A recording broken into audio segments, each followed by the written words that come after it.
Hi, this is Shawn Green, former Blue Jay, and you're listening to the Walk Off Podcast with Scott and Adam.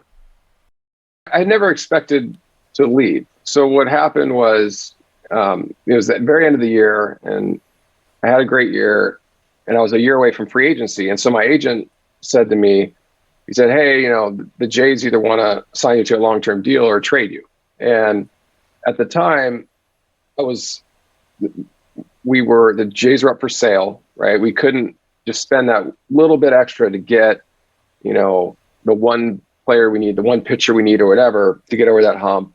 And, I was worried, like, if they sign me, will they be able to sign Carlos, or like, what is that going to mean? So there's a lot of questions. So basically I said, I'm not going to sign a long-term deal right now. There's too much uncertainty.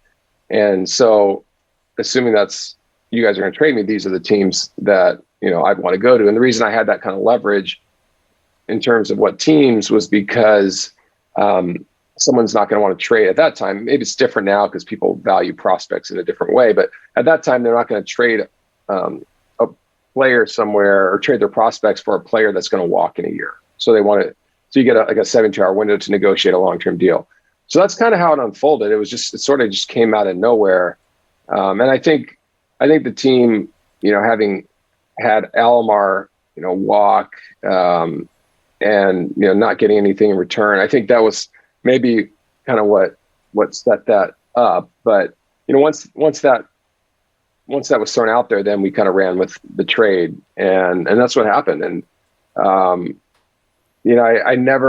always expected, to stay a Blue Jay, my whole career. And I love the fans there, and I love my teammates. And Gord Ash was always really good to me. I liked Gord a lot. I mean, I definitely, the first 3 years I was in Toronto, were very frustrating because I felt like I should have had a chance to, I felt like I kept proving that I should be an everyday player, and I just wasn't getting that chance. But, I still absolutely loved my experience in Toronto. So then anyway, it all kind of unfolds. There's different rumors about teams that I was going to get traded to. And I end up, my agent also represented Raul Mondesi, who was disgruntled in LA. And so it seemed like anyway, it all kind of worked out, and I get to go back to LA and play at home. So, I was pretty excited. It was kind of weird to go to spring training and not, have all my boys there and have that comfort level. Being the new kid on the block, eh? Yeah, being the new kid on the block, and I signed a big deal. So now it's like, okay, I got to show all these people, how I play. Especially you couldn't get any further from the AL East to the NL West, right? So legit. Yeah. So I had a number of kind of added pressures. Being home and playing is a little harder. As a Jewish player and being in a big Jewish market where Sandy Koufax played, that added another level of pressure.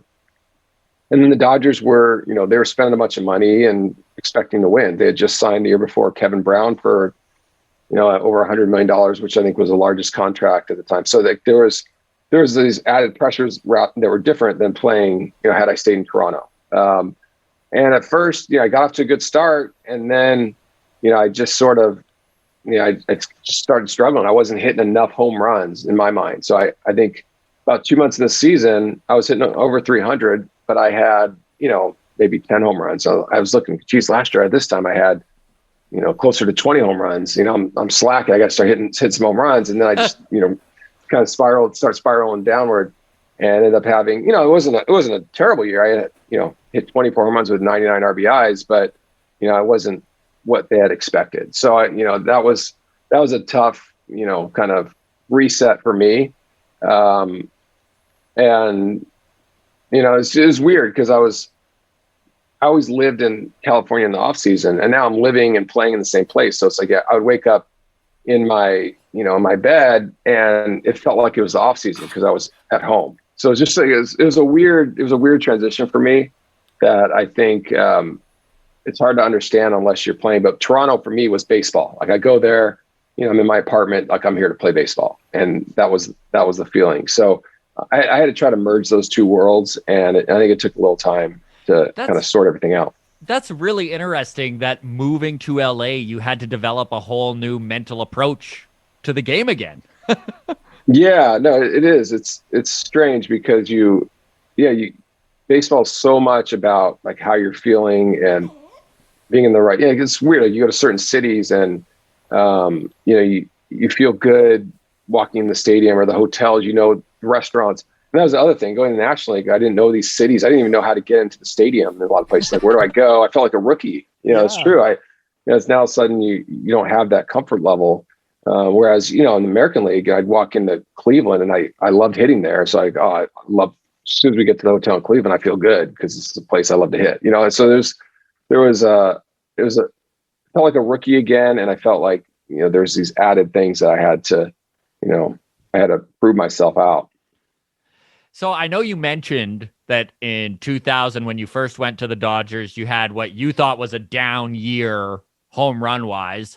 And then in 2001, you kind of corrected that, right? Hitting 49 bombs with the Dodgers, which to this day is still the home run record for a single season by a Los Angeles Dodger.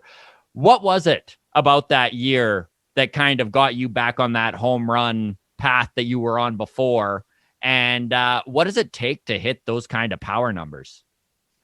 Yeah, I mean, it was weird. Like I got up to a decent start. I mean, the first half of the year, I actually didn't make the All-Star team that year. I mean, I hit 20 home runs before the break. That they started, coming on more like as they got closer to the break. But and then I hit 29 after the break. So I just kind of found my swing again. I think my swing got really long, and I was trying to like hook everything. The first year, my strength, which I worked on with Delgado a lot, was driving the ball to the middle of the field, and we used to try to hit it. We used to try to hit it off the windows restaurant batting practice or over into the restaurant. That was the ultimate, which we did a couple of times each. But that was my strength. And all of a sudden now I'm in this new park in LA. It's a little harder to hit home runs in LA. It's you get the marine layer and it's, it just doesn't carry as well as it does in some other parks. So now I'm trying to, hook the ball a little bit more and swinging harder, and you just get in a bad groove. And then all of a sudden in '01, I sort of like found that same swing that I had in Toronto. And, and I just gotten some really good streaks, especially, after the All-Star break. I got pretty hot and had, I think I had a stretch where over, 8 or 9 games, I hit 10 home runs or something like that, whatever it was. So I had a couple of those. I had a 3-homer game, and the bat trick, yeah, as Canadians call it. The bat trick, yeah, yeah. So I don't know. It's just things just I just sort of found it, and once I got hot, then it stayed there. We really appreciate all of you within the walk-off community. This thing continues to grow and become an animal of its own. It's a little bit overwhelming, but honestly, we love talking Blue Jays baseball and all the interaction that you folks are involved with us. Thank you so much. Discord, feel free to join it. That is always free. The show, or the link is in the show notes. You can follow us on Twitter at Walk Off Podcast, on Instagram, the Walk Off Podcast. And if you are watching on YouTube currently and you're not subscribed, we'd really appreciate if you hit that subscribe button. All the best, everybody. Cheers.